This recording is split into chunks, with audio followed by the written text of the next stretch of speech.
আজ সোমবার বেলা 2:30টায় বঙ্গভবন থেকে একটি সামরিক হেলিকপ্টার শেখ হাসিনাকে নিয়ে যাত্রা করে।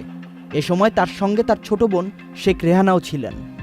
সংশ্লিষ্ট সূত্র জানায়, তারা হেলিকপ্টারে ভারতের পশ্চিমবঙ্গের উদ্দেশ্যে রওনা দিয়েছেন। এরপরই গণভবনে সাধারণ মানুষ ঢুকে পড়ে।